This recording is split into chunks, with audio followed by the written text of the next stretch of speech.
Me llamo Valeria. Durante años, creí que la historia de mi familia estaba completa, que el pasado de mi abuela, de mi madre y mío, era simplemente eso, a una cadena de mujeres fuertes, que se enfrentaron solas al mundo. Mi abuela fue la piedra, mi madre el martillo, y yo, la pieza que intentaba no romperse entre ambas. Pero todo cambió una semana antes de que mi abuela muriera. Estaba en cama, con la mirada ida, y de pronto me llamó con voz firme. Valeria, tengo que contarte algo que nadie sabe. Y tú eres la única que puede entenderlo. Esa noche me senté a su lado con una libreta, y lo que me dijo no solo rompió mi corazón, reconstruyó toda mi historia desde sus cimientos. Esta es esa historia. No la que me contaron, sino la verdadera, la que había estado escondida durante más de 70 años. Y abuela, Mariana, nació en 1932, en un pequeño pueblo de montaña. Era hija única de una mujer rígida y un padre que se marchó cuando ella apenas caminaba. Siempre dijo que no necesitaba a nadie, pero en sus cartas, las que encontré después, hablaba de amor, de miedo y de una noche que cambió su vida. Para siempre. Cuando tenía 16 años, conoció a un joven de 19 llamado Tomásán. Él era hijo del panadero del pueblo, alegre, curioso, con un sueño imposible. Quería ser maestro. Se encontraban a escondidas, cerca del río. Ella me dijo, fue la única vez en mi vida que me sentí completa, pero, en 1949, las reglas eran otras. Una muchacha que se enamoraba era una vergüenza, y más aún, si se atrevía a imaginar un futuro sin permiso. A mi abuela quedó embarazada. Lo supo una tarde mientras lavaba ropa y sintió un vértigo desconocido. No se lo dijo a nadie. Solo Thomas Y.L. desapareció al día siguiente. Me dijeron que lo enviaron lejos, que su padre se enteró y lo mandó a la capital. Nunca más lo vi. En la familia de mi abuela la envió con una tía a otra ciudad para que tuviera la criatura en secreto. Durante años creí que ese bebé había sido mi madre. Pero no. Ese fue su primer hijo. Un hijo que, según ella, le arrebataron el mismo día que nació. Lo dieron en adopción sin dejarle verlo, sin permitirle nombrarlo. Lo único que pude hacer fue coser un pequeño bordado con su nombre en Gabriel. Lo guardaron en su manta. Era todo lo que podía dejarle. Lloré con ella. No sabía que existía un Gabriel. Nadie me había dicho nada. Mi madre tampoco lo sabía, o eso creía yo. Cuando mi abuela volvió al pueblo, era otra silenciosa, fuerte, desconfiada. Se convirtió en maestra. Crió a mi madre con una severidad que yo siempre rechacé. Pero ahora entendían, cada grito era un escudo, cada orden era miedo. Miedo a perder otra vez. Esa noche, cuando terminó de hablar, me tomó la mano y dijo, encuéntralo, Valeria. Por favor, si está vivo. Dile que nunca lo olvidé. Falleció 5 días después. Y su último deseo se volvió mi única misión. Los primeros días no supe por dónde empezar. Gabriel no tenía apellidos. No había acta de nacimiento conocida, ni ninguna pista oficial, solo su nombre y una fecha aproximada. Consulté archivos antiguos, parroquias, registros de adopción. Fue como buscar una gota en el océano, pero no estaba sola. Un primo mío, Adrián, con quien apenas hablaba desde la adolescencia, se enteró de mi búsqueda y me llamó. Él era genealogista aficionado. Le emocionó el desafío. Juntos, reconstruimos las ramas familiares, cruzamos datos, tocamos puertas que nunca pensé abrir. A una tarde, encontramos una pista, a una partida de nacimiento, en otra provincia. Coincidía la fecha, el nombre y algo más. En observaciones decían manta con bordado. Sentí que el corazón se me salía del pecho. Llamé al registro, me dijeron que no podían darme el nombre adoptivo sin una orden legal. Pero suficiente para saber que existía. Que Gabriel no era solo un susurro del pasado, era real. Estaba en algún lugar. A partir de ahí, creamos una lista de posibles coincidencias, redes sociales, padrones antiguos, documentos desclasificados. Me inscribí en grupos de búsqueda de familiares. En uno de ellos, alguien publicó, busco información sobre mi madre biológica. Nací en 1950, en San Rafael, Mendoza. Solo tengo una manta con mi nombre bordado en Gabriel. Se me nubló la vista. El mensaje era de 3 semanas antes. De inmediato le escribí un correo.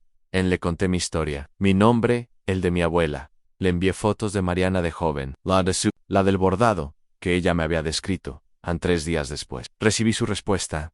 Valeria, creo que he estado esperándote toda mi vida. Lloré como no lo hacía desde que mi abuela me confesó. La verdad, nos hablamos por videollamada. Esa misma noche, era un hombre de 73 años, de ojos dulces, parecía más joven. Tenía 2 hijos, 3 nietos, una vida entera construida sin saber de dónde venía. Realmente no hablamos durante horas. Me preguntó por Mariana.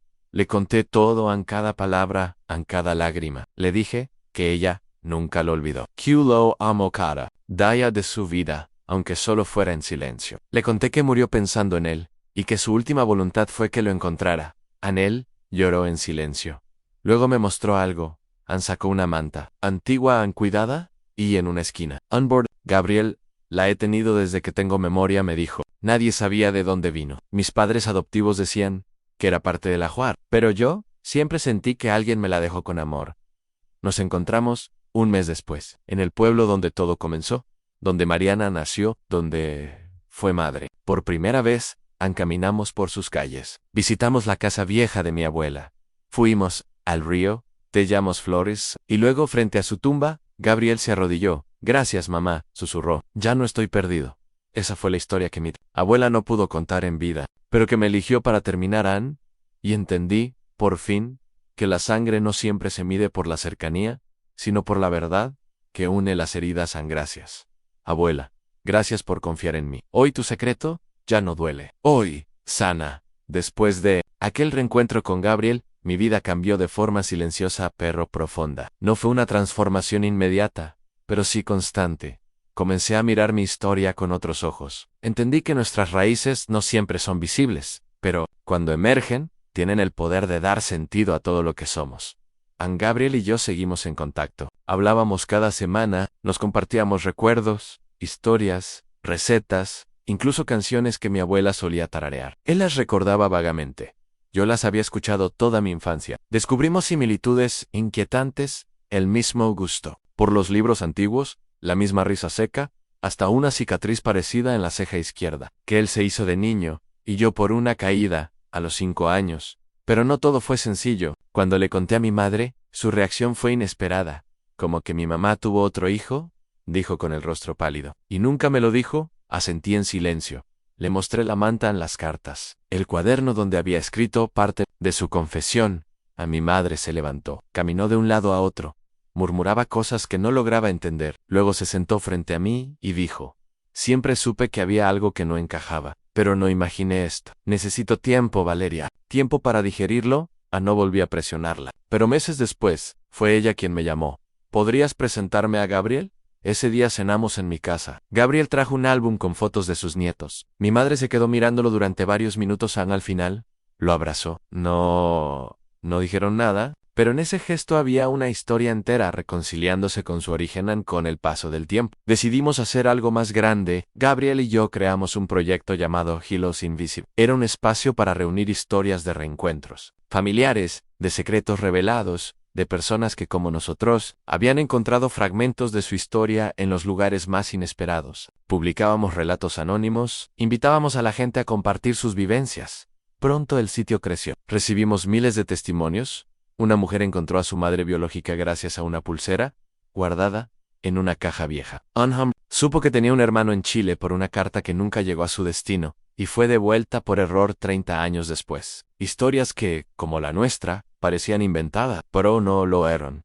Cada vez que una historia cerraba su ciclo, sentía que mi abuela sonreía desde algún lugar, como si su decisión de confiar en mí hubiera sido el primer hilo de algo más grande un día. Mientras organizábamos el primer encuentro presencial de la comunidad, Gabriel me dijo: ¿sabes? Cuando tenía 10 años soñé con una mujer que me tejía una manta. No tenía rostro, pero me decía: volveremos a encontrarnos cuando estés listo para recordar. Le tomé la mano y sentí que en ese momento todo, absolutamente todo, tenía sentido. Esa es la historia que vine a contar, no para que llores, sino para que creas en el poder de la memoria, en la voz de los que ya no están, en los lazos que el tiempo no puede romper, porque a veces la verdad no llega con estruendo, llega como un susurro, como una manta bordada, como un abrazo que viajó 73 años para encontrarte justo cuando más lo necesitabas.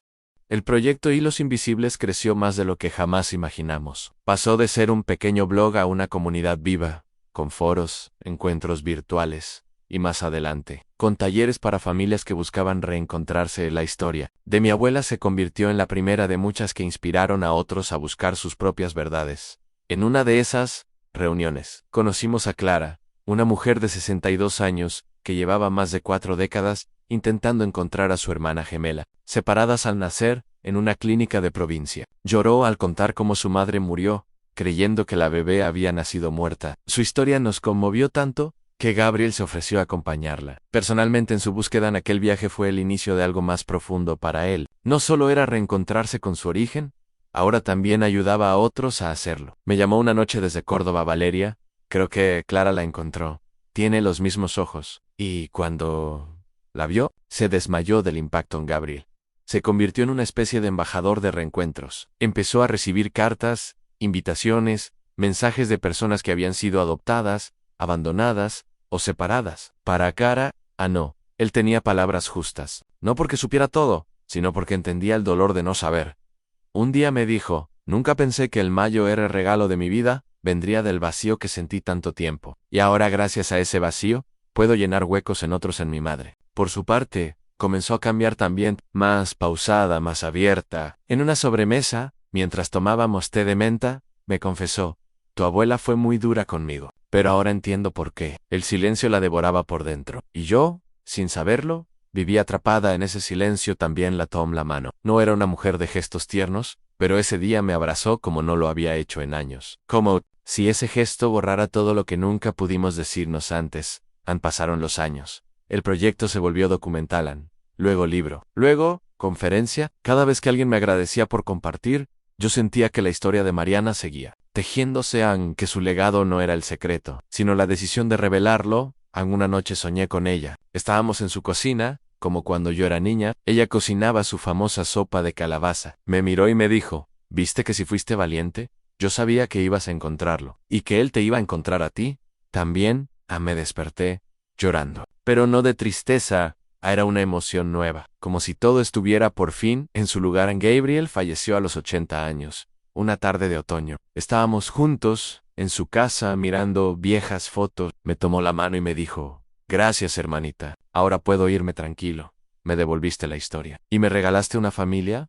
Lo enterramos junto a Mariana, Fiusudasi, una tumba al lado de la otra con una inscripción que él escribió. Nos reencontramos, al fin. Ese día, mientras el viento movía las hojas secas del cementerio, entendí que no solo había cerrado un ciclo, había sembrado uno nuevo.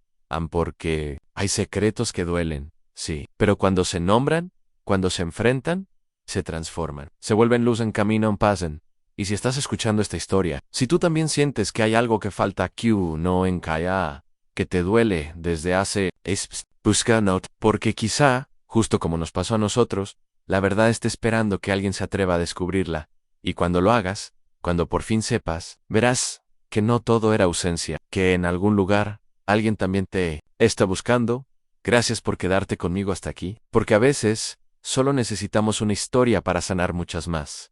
Un año después de la muerte de Gabriel, algo dentro de mí pedía volver a los orígenes, así que decidí hacer un viaje en solitario al pueblo donde nació mi abuela. No era la primera vez que iba, pero sí la primera que lo hacía sin un propósito concreto. Esta vez no buscaba respuestas, solo quería estar allí, sentir, respirar. La tierra que la formó. Alquilé una pequeña habitación en una posada antigua, frente a la plaza central. Me levantaba temprano, caminaba por las calles empedradas, saludaba a los vecinos, escuchaba las historias que aún flotaban en el aire, como ecos del pasado. Fue entonces cuando conocí a Elvan, una mujer mayo con manos curtidas y mirada aguda.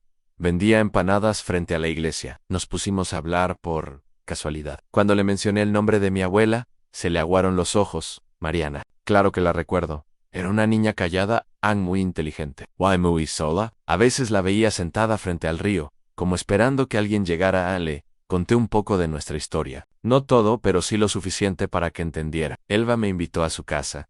Allí me mostró un baúl. Dentro, había fotografías antiguas, una libreta con poemas firmados con las iniciales M&G. Y, para mi sorpresa, una carta dirigida a mi hijo. Si algún día lees esto, me temblaron las manos. La carta había sido escrita por mi abuela. No la conocíamos.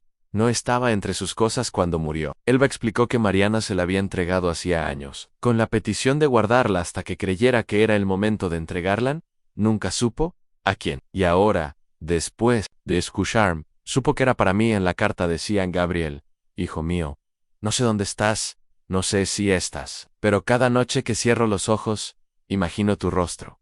No quiero que me perdones. No tienes por qué. Solo quiero que sepas que fuiste mal, aunque no te sostuve, aunque no te vi crecer, viviste en cada uno de mis días. Y si esta carta alguna vez llega a ti, o a alguien que te ame, dile que siempre fui tu madre. Aún desde la distancia, volví a llorar. Lloré como si mi abuela volviera a abrazarme con palabras, como si su alma no hubiera terminado de hablar hasta ese momento. Guardé la carta con el resto de los recuerdos, y me despedí de Elvan antes de irme. Ella me dijo algo que todavía resuena en mí. Las mujeres como tu abuela no eran débiles, por callaran eran fuertes, por seguir. Pero tú hiciste lo que ella no pudo, y eso también es parte de su historia.